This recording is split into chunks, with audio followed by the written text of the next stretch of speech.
The security line at Los Angeles International Airport stretched endlessly ahead of me, a serpentine maze of tired travelers clutching boarding passes and dragging roller bags.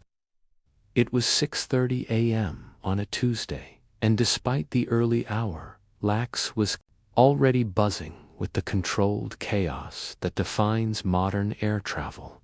I adjusted my laptop bag and checked my watch. Flight 2847 to Chicago wasn't boarding for another hour and a half. But I'd learned long ago that arriving early at LAX was the difference between a smooth travel experience and a stress-induced nightmare. That's when I first noticed her. She stood 3 people behind me in the TSA pre-check. Lena, woman in her mid-50s with platinum blonde hair, styled in that particular way that screams, "I'd like to speak to your manager." Her outfit was clearly expensive, a cream-colored Chanel blazer, matching handbag, and shoes that probably cost more than most people's monthly rent. But it wasn't her appearance that caught my attention. It was the way she was staring at my carry-on bag.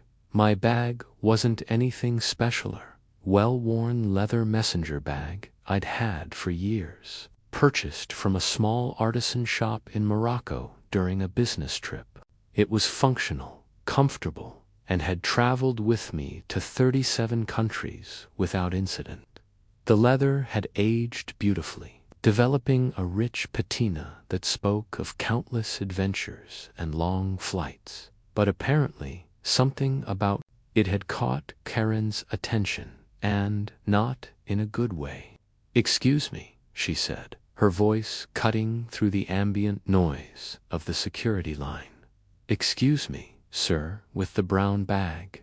I turned around, assuming she was going to ask about the time or gate information.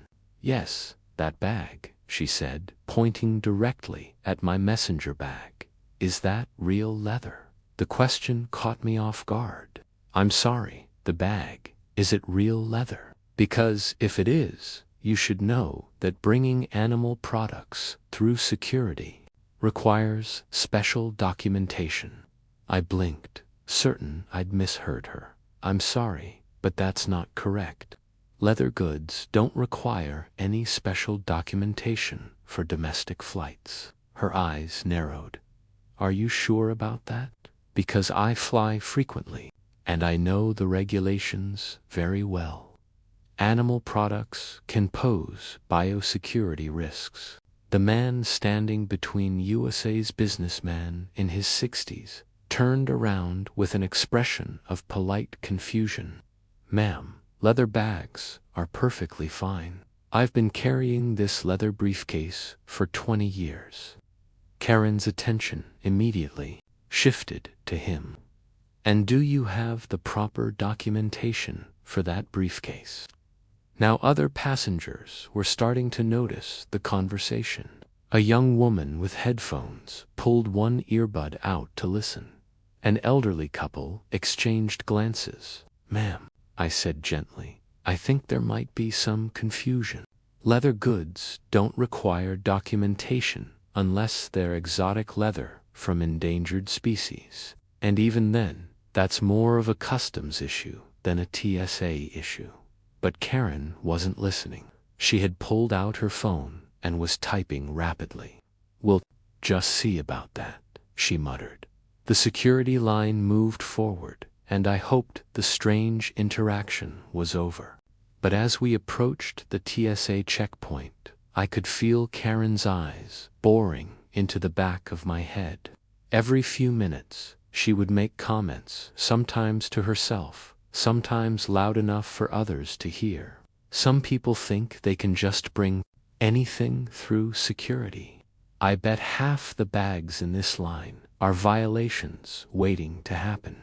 It's people like this who make air travel unsafe for everyone." The businessman ahead of me had started glancing back nervously. The young woman with headphones had given up any pretense of listening to music. and was openly watching the developing drama. When we reached the TSA agent, checking IDs and boarding passes, Karen made her move. "Excuse me, officer," she called. Out, still 3 people behind me in line. "I need to report a security concern."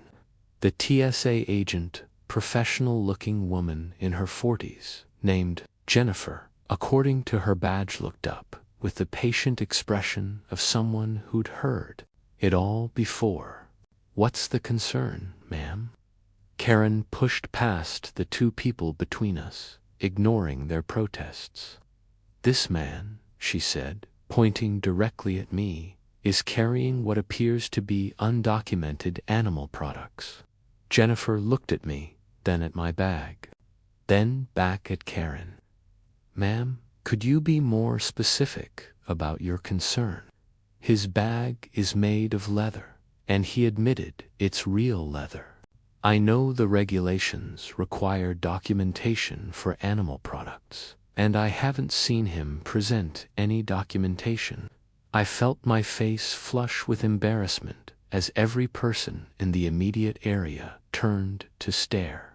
The line behind us was backing up, and other TSA agents were starting to notice the commotion. "Sir," Jennifer said to me, "may I see your bag?"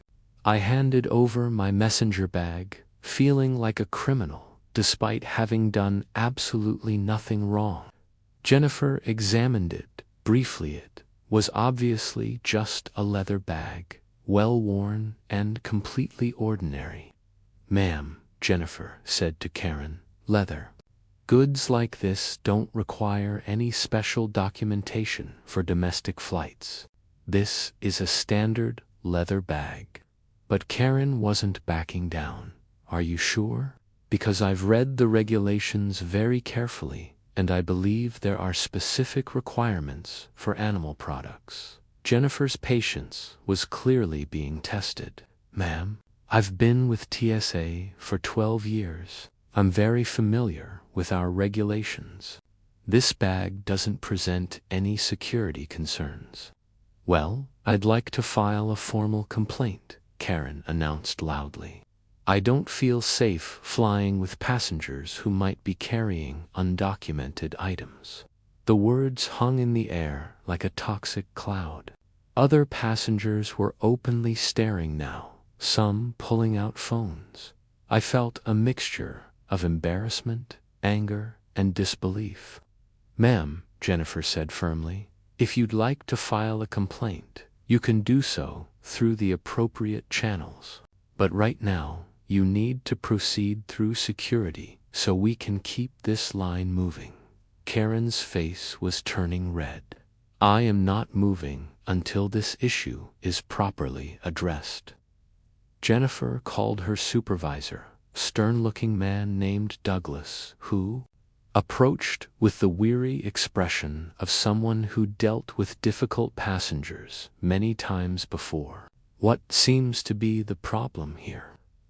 Douglas asked. Karen immediately launched into her complaint, her voice rising with each word.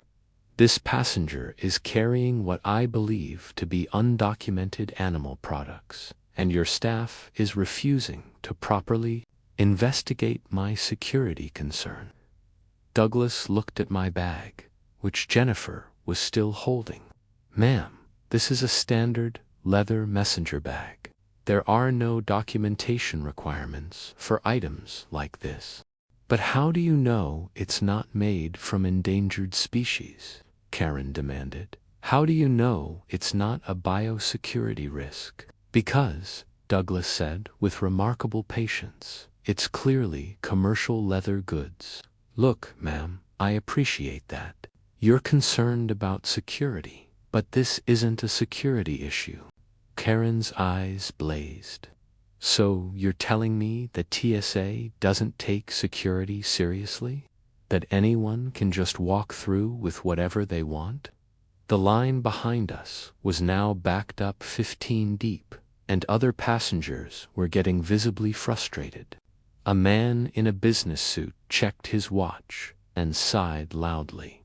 A family with young children was trying to keep their kids entertained while waiting for the drama to resolve. "Ma'am," Douglas said, "I'm going to ask you to proceed through security now so we can keep this checkpoint operational." "I refuse," Karen stated flatly. "I am not proceeding until this matter is properly investigated." That's when Douglas made the call that would change everything.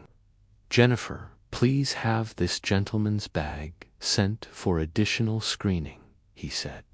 "And ma'am, since you've made a formal security complaint, we'll need to conduct a full screening of your belongings as well." Karen's face went white. "What? Why would you need to screen my bag?" "Standard procedure," Douglas explained. "When a passenger makes a security complaint, we verify that they're not attempting to divert attention from their own violations." "That's ridiculous," Karen sputtered. "I'm the one who reported the problem, and we appreciate your vigilance," said smoothly. "This will just take a few minutes to resolve."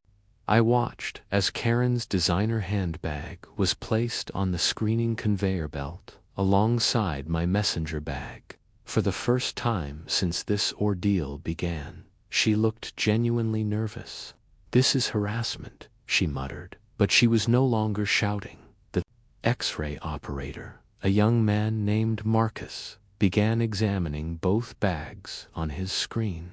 After a moment, he called Douglas over and pointed to something on the monitor. Douglas's expression changed immediately.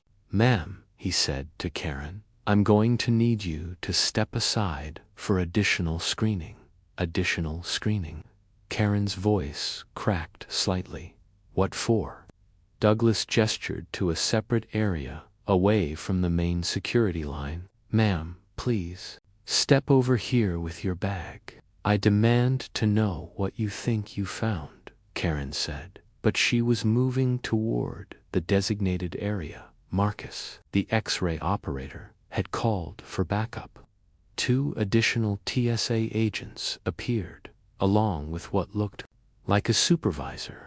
They huddled around the X-ray screen, pointing and discussing something in low voices. Meanwhile, my bag had been cleared and was sitting in a bin at the end of the conveyor belt.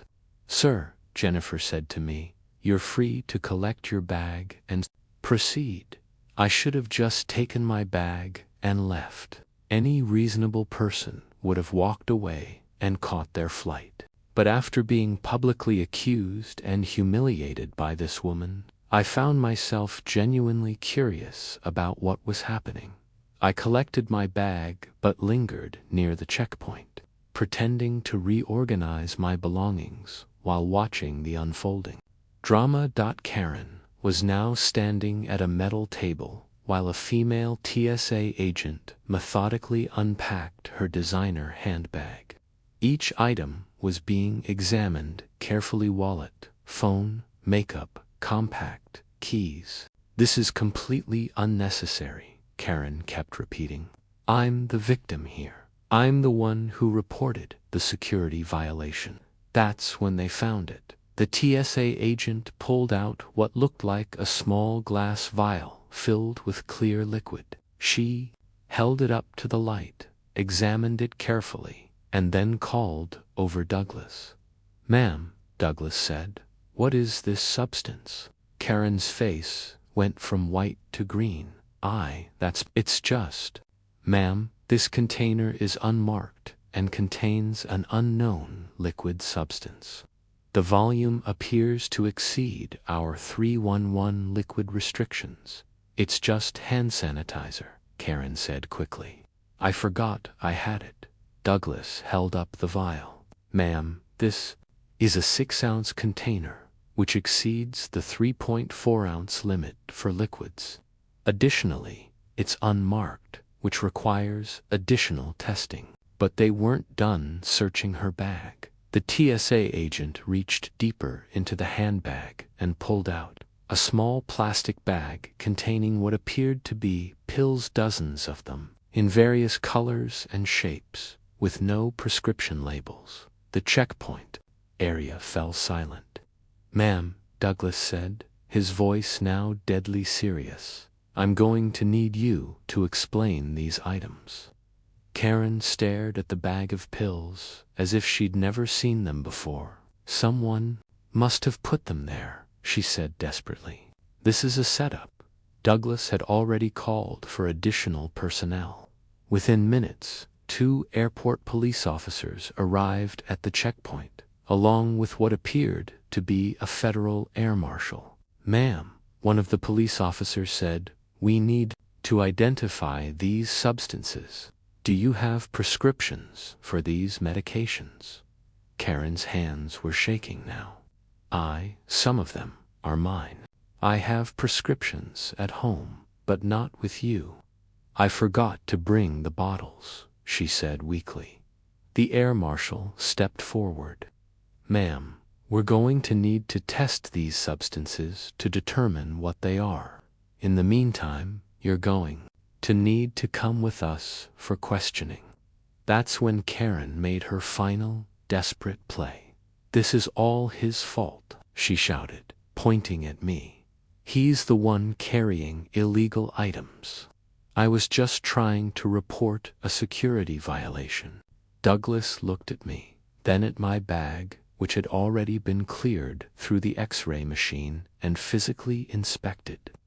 "Ma'am," he said calmly, "this gentleman's bag contained no violations of any kind. It's a standard leather messenger bag with normal travel items, but it's made of animal products," Karen insisted. "Which is completely legal and requires no documentation," Douglas replied. "Ma'am, you need to focus on your own situation right now." The police officers were already guiding Karen away from the checkpoint area.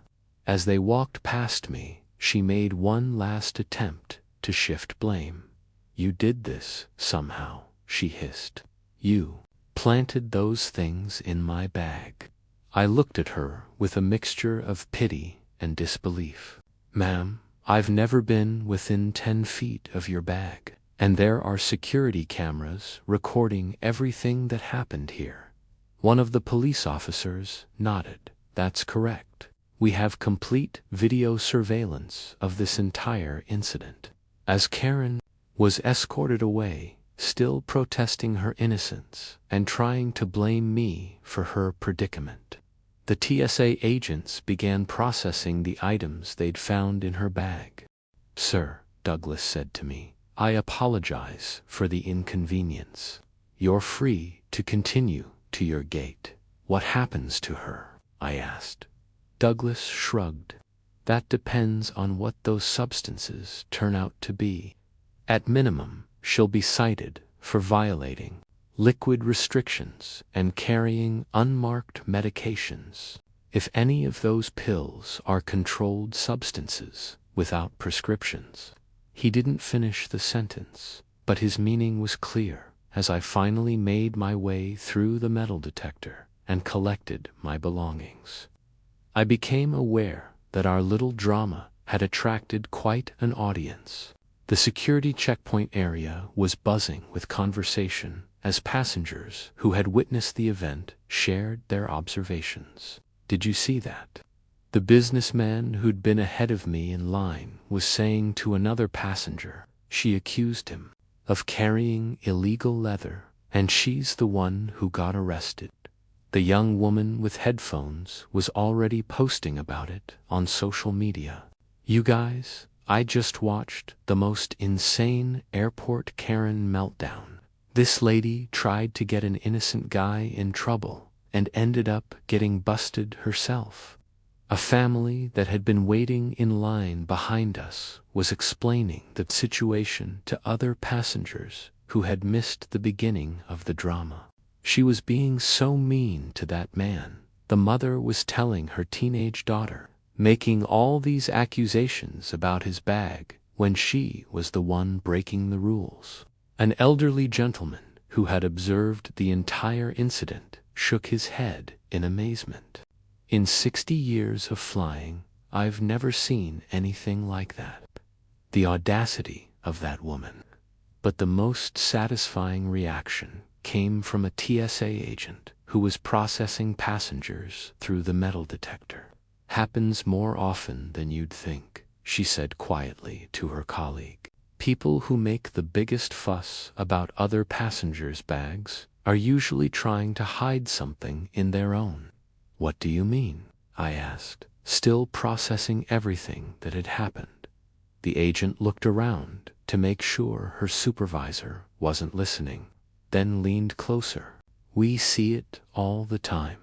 Passengers who are carrying something they shouldn't be will try to create a distraction by reporting fake violations in other people's luggage. It's like a magician's misdirection. Get everyone looking over there, while the real problem is right here.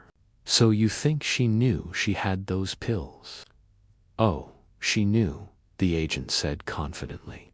Nobody forgets they're carrying a bag full of unmarked medications. She was probably hoping to get through security while everyone was focused on your perfectly legal leather bag.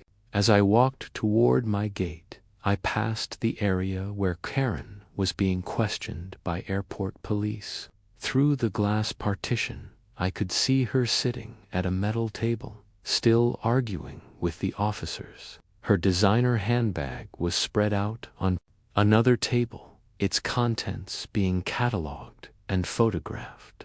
She looked up just as I passed and saw me through the glass. For a moment, our eyes met, and I saw something I hadn't expected. Genuine fear. She was finally beginning to understand the consequences of her actions. I found a seat near my gate and pulled out my phone to call my wife and tell her about the bizarre experience I'd just had. But before I could dial, I noticed a commotion near the security checkpoint. More officials had arrived, people in suits who definitely weren't TSA agents. Through the glass partition, I could see them examining the contents of Karen's bag with what appeared to be testing equipment. A businessman sitting nearby noticed me watching. Crazy morning, huh? He said. I saw the whole thing from the security line. That woman was completely unhinged. Did you hear what they found in her bag? I asked. From what I could overhear, it sounds like some of those pills might be controlled substances. The D got called in about 20 minutes ago. The D, I couldn't hide my surprise. Yeah, apparently when they tested that liquid, it came back positive for something suspicious too. This has gone way beyond a simple TSA violation. I felt a chill run down my spine.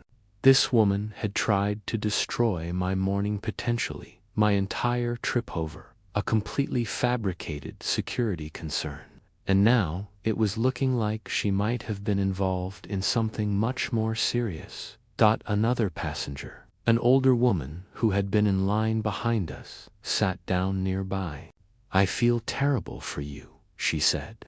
The way she was attacking you was completely uncalled for. Thank you, I replied. I still can't believe it happened.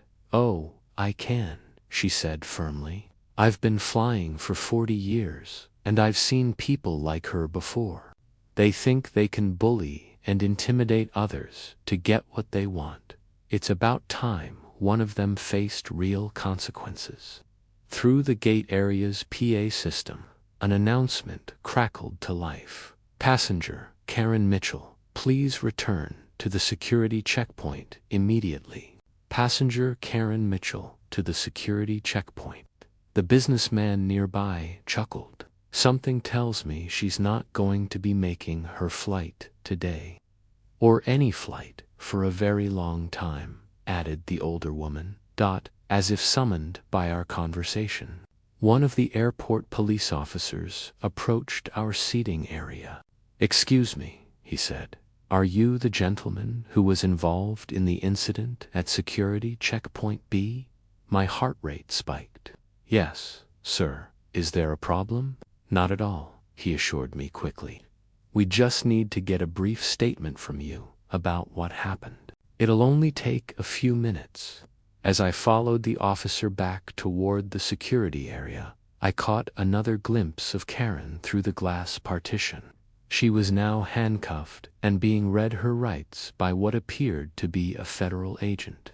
The investigation had clearly uncovered something much more serious than simple TSA violations. The interview room was small and sterile, with just a table, 2 chairs, and a recording device. The officer who had brought me in, Detective Martinez, according to his badge, was professional but friendly. "This is just a formality," he explained. "We need to document exactly what happened from your perspective."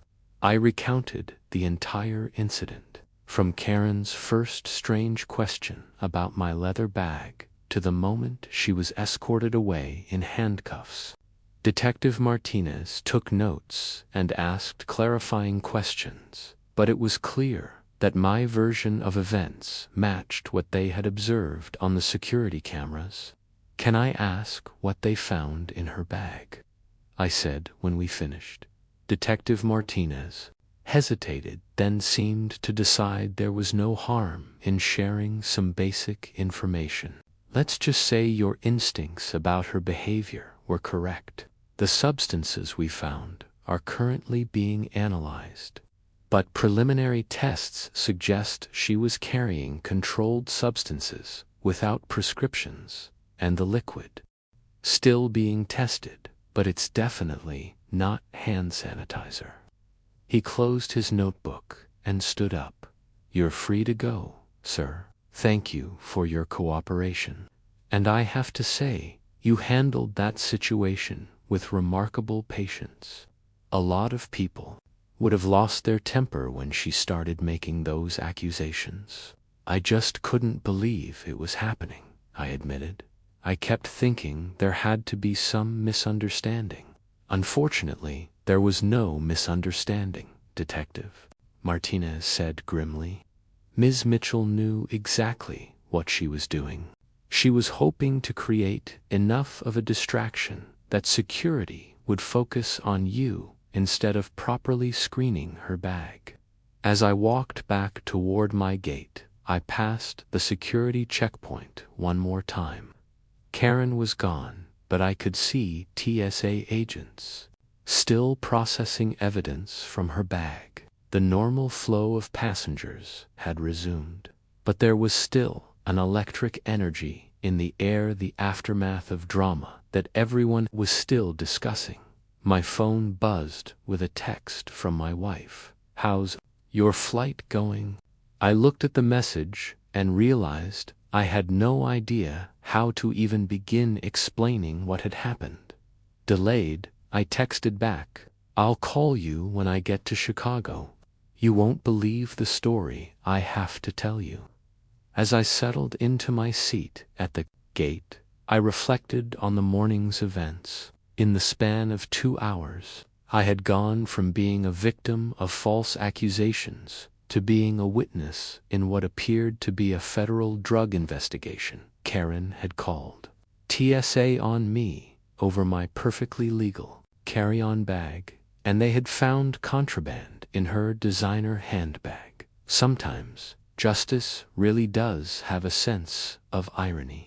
Ladies and gentlemen, we're now ready to begin boarding flight 28472, Chicago O'Hare, the gate agent announced.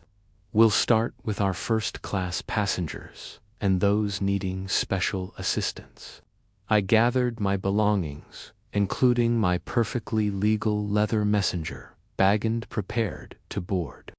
But as I stood in line, I couldn't stop thinking about the woman who had tried to ruin my morning. The passenger behind me, an elderly gentleman who had witnessed part of the drama, tapped me on the shoulder. "Excuse me, aren't you the fellow who was involved in that incident at security?" "Yes, sir," I replied. "Well, I just wanted to say that I thought you handled yourself with remarkable grace under pressure. That woman was completely out of line. "Thank you," I said. "I still can't quite believe it happened." "Oh, I can," he said with a knowing smile. "I've been flying since the 1960s, and I've learned that the people who shout the loudest about other people's violations are usually the ones with the most to hide." As we boarded the aircraft, the flight attendant greeting passengers at the door had clearly heard about the morning's excitement. "You're the gentleman from the security incident, aren't you?" she asked quietly. I nodded, wondering if this was going to follow me for the entire flight. "I just wanted to thank you," she said. "People like that woman make our jobs much more difficult." She was probably planning to cause problems on the flight to, what do you mean? Passengers who carry contraband often become disruptive during flights. They're nervous about getting caught, so they pick fights with other passengers or crew members to create distractions. You probably saved us from a very difficult flight. As I settled into my seat, I pulled out my phone and did something I rarely do. I checked social media. The young woman with headphones from the security line had indeed posted about the incident, and it was already gaining traction. Airport Karen tries to get innocent passenger in trouble for carrying a leather bag, gets arrested when TSA finds drugs in her designer handbag. Karma is real, y'all. Hashtag Airport Karen. Hashtag Instant Justice. The post already had hundreds of likes and dozens of comments from people sharing their own airport horror stories. But what struck me most was one comment that perfectly captured the situation. Some people create their own storms and then get upset when it rains.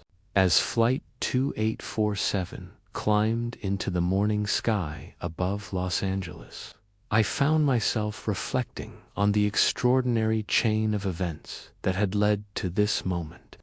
What should have been a routine trip through airport security had turned into a federal investigation, all because one person couldn't mind her own business. The businessman sitting next to me was working on his laptop, but I could tell he was curious about the morning's drama. Finally, he couldn't contain himself anymore. "Excuse me," he said quietly, "but weren't you the guy involved in that security incident this morning?" I sighed, realizing this was probably going to be a recurring theme. "Yes, that was me." "Incredible," he said, shaking his head. "I've been traveling for business for 20 years, and I've never seen anything like that. The audacity of that woman to accuse you of carrying contraband when she was the one with the illegal substances. It's still hard to believe," I admitted. "You know what I think happened," he continued. "I think she saw you with that nice leather bag and got jealous.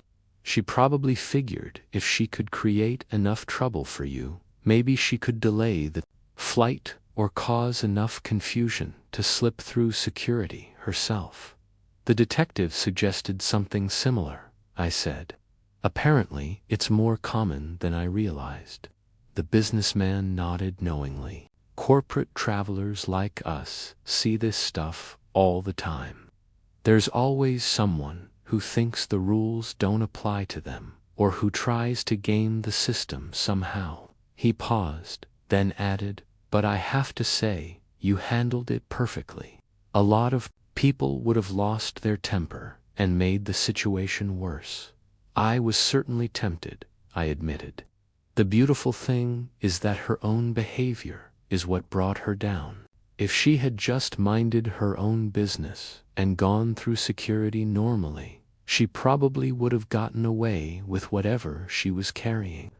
As the flight continued, I found myself thinking about the broader implications of what had happened. Karen's actions hadn't occurred in a vacuum. They had affected dozens of people in ways she probably never considered. The security line had been backed up for 30 minutes, causing other passengers to worry about missing their flights. TSA agents had to divert resources from normal operations to deal with her false accusations. Airport police and federal agents had been called away from other duties. And then there were the passengers who had witnessed her behavior, the family with children who had moved away from the confrontation, the businessman who had tried to help explain that leather goods were legal, the young woman who had documented the entire incident on social media. One person's entitlement and poor decision-making had created ripples that affected everyone around her. 3 hours later, as we descended into Chicago's O'Hare Airport, my phone started buzzing with notifications. During the flight, the social media post about the incident had gone viral, and several news outlets had picked up the story. Airport Karen tries to frame innocent passenger, gets arrested for drug possession instead. TSA finds contraband in designer bag after woman makes false accusations. Instant karma. Woman's attempt to create security distraction backfires spectacularly. I scrolled through the articles, amazed at how quickly the story had spread. Most of the coverage was accurate, though some outlets had added dramatic details that hadn't actually happened. More interesting were the comments from readers, sharing their own experiences with entitled passengers and airport drama. It seemed like Karen's behavior had struck a nerve with travelers who had dealt with similar situations. One comment particularly stood out. "This is why I always mind my own business at airports. You never know what someone else might be hiding." As we taxied to the gate, the flight attendant made an announcement that seemed directed at me. "Ladies and gentlemen, we want to thank you for a pleasant and uneventful flight.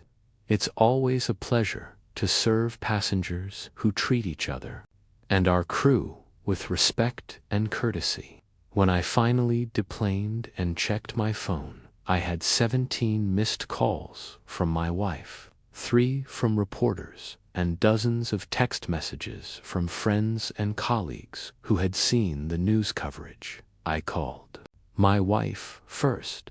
"Are you okay?" she asked immediately. "I saw the news reports. They're saying you were involved in some kind of drug bust at the airport." "I'm fine," I assured her. "But you won't believe what actually happened."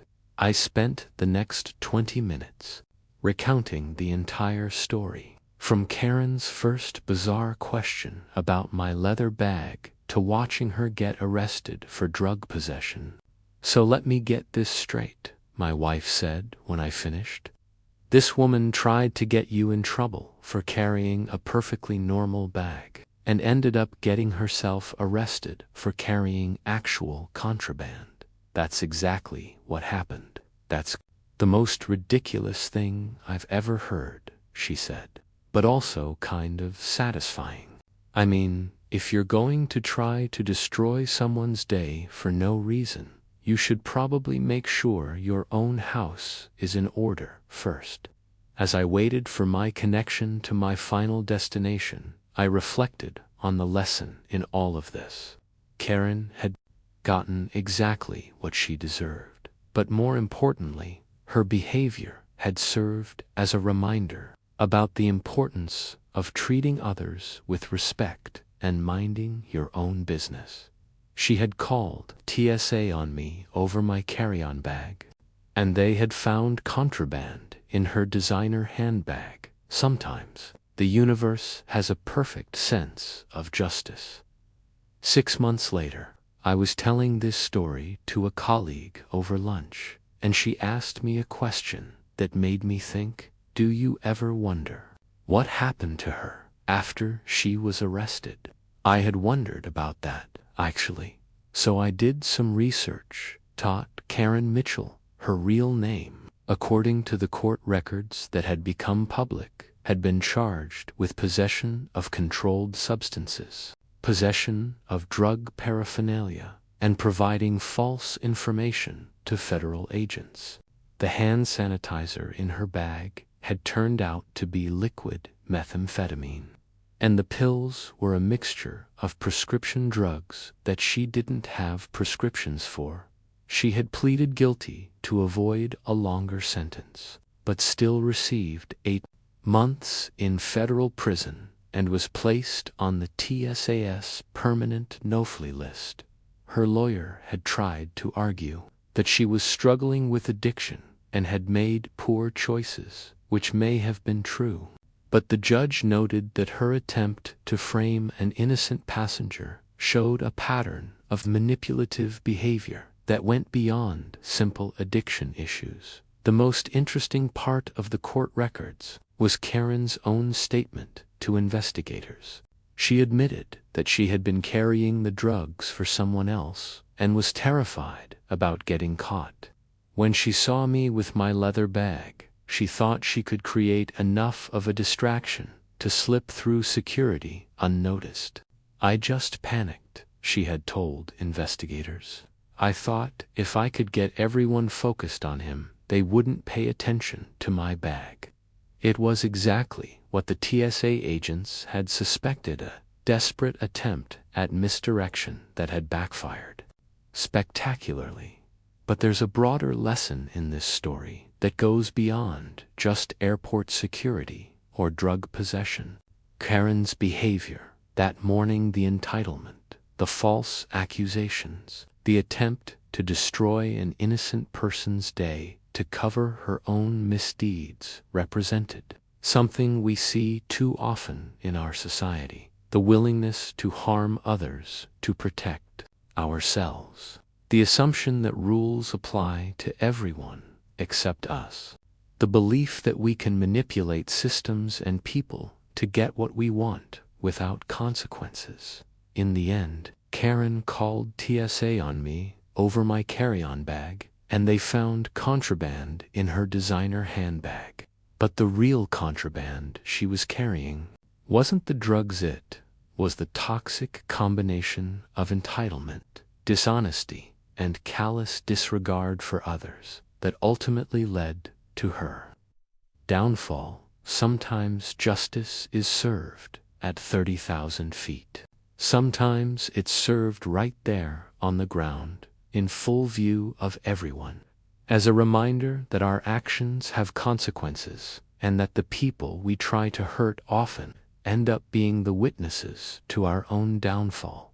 The next time you're tempted to create problems for someone else to cover your own mistakes, remember Karen sitting in that interview room in handcuffs, finally understanding that sometimes when you try to destroy someone else, you end up destroying yourself instead.